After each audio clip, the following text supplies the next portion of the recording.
Okay, what's up, people? It is time for vlog, or VEDM vlog number 4, and since it is May the 4th, I will be going with a Star Wars themed episode of my top favorite Star Wars movies. I am not counting Clone Wars because that's a completely different genre, and I'm going to tell you right off, I'm betting that probably 95% of you will disagree with my list.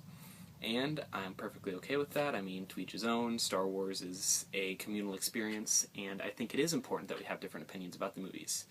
But, also, these are not the ones, I'm not saying these are the top, my personal ordering of the movies of which is the best to the worst. For the most part, am doing that, but this is my personal opinions about the movies, why I like them, why they have a special place in my heart, etc., etc., etc.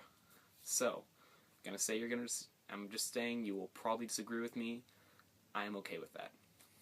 But, to start off, I'm going to be going with Star Wars for number 5. I'm going to be going with Star Wars Episode 3. Now, the reason I put this one in the top 5s, the reason this one made it to the top 5 is because I don't like Phantom Menace apart from Darth Maul. And I think that the battles that were put in, this was a great one for some visual battles. I loved the Palpatine versus Yoda, Grievous versus Obi-Wan, and the Obi-Wan versus Anakin battles.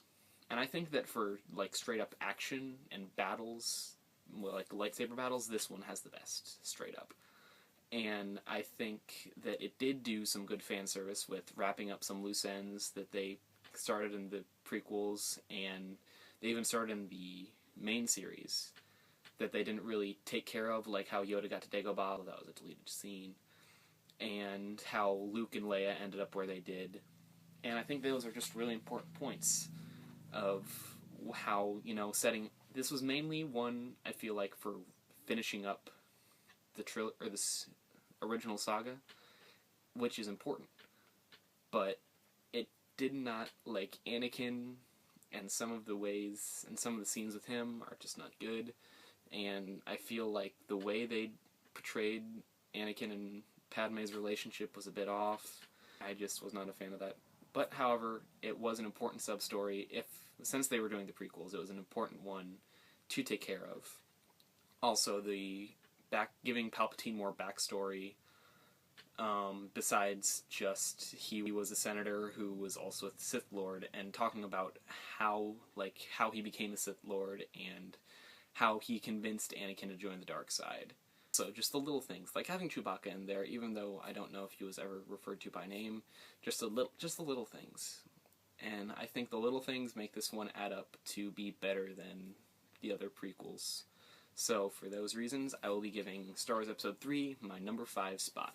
Okay, for number 4, sorry, I'm going to be going with Star Wars Episode 4. I know this is going to get me a lot of heat again, but as compared to the others of the classic trilogy, it just doesn't seem to hold up as well. I mean, in my personal opinion, no flaming, I just thought that, especially the remastered edition is just not as good. Hand shot first, always remember that. The classic edition, it might almost get to a higher spot, but since I'm going for, combined total of the movies versions, I'm gonna have to put this one at number 4. Episode 4 is number 4, and that's not gonna be happening again. Okay, so now for number 3, I'm going to be going with Star Wars Episode 6. This ends up in the middle of the list because it is much better than, in my opinion, Episode 1, Episode 3, and I like it a lot more than Episode 4 because it definitely could have been better, but it's still an amazing movie. And it does, the redemption of Darth Vader is something that I really think is a good move in movies, and while it didn't have any massive, spoiler revelations, spoilers by the way if you haven't seen any of these movies, it didn't have any massive revelations of these characters, but it was still, well, was this the one where where Luke and Leia found out they were siblings? Because that was a good scene. And while the, teddy bears might not have been the wisest move for some of the more mature audience, as, you know, watching it as a kid or with a kid in heart kind of mentality, it is still good. And, like, you have some of the greatest memes ever, it's a trap, that ever graced the internet coming from that movie. So that's why it has secured the place of number 3 on my list. Okay, so for number 2, this is the one that most people will probably, for the most part, agree with, and that is going to be Star Wars Episode 5, The Empire Strikes Back. I thought this one is one of my, like, close to my favorite, but if you've been listening, you probably know what my favorite is, and you're gonna hate me for it. But I thought it was, like, it's a great movie. It is I would say it's the best of the series. Not my favorite, but the best of the series. And the way, like, the amazing revelation that they hid, like, it wasn't even, the way they hid the Darth Vader is Luke's father scene is impressive. Like, they actually, when they were shooting that scene, it was the last scene they shot, and it was only, like, Mark Hamill, the guy who played Darth Vader, like, person, I don't remember what his name is off the top of my head, James Earl Jones, like, a camera guy, a lighting guy, and the director. That was it. So there were, like, 6 people there for that scene. In the original script they had, for that everybody got, it was something like Darth Vader did kill Obi-Wan, or, like, did kill Luke's father, or something like that. But then they threw in, and they were like, they want to do that to get the best emotion, and when they got the script, they were looking at each other like, wait, this isn't right? This is a mistake? This can't actually be what is written here. It was, and it's an amazing move. And plus, like, Hoth, and you get to see some more, like, Luke going through Jedi training, although he went to it a bit too quickly. And, like, the lifting of the X-Wing and all that awesomeness, and Yoda's first appearance. And that's why it gets number 2 on my list. Okay, so for number 1, you probably have guessed this already since I've already hit it on episode 1.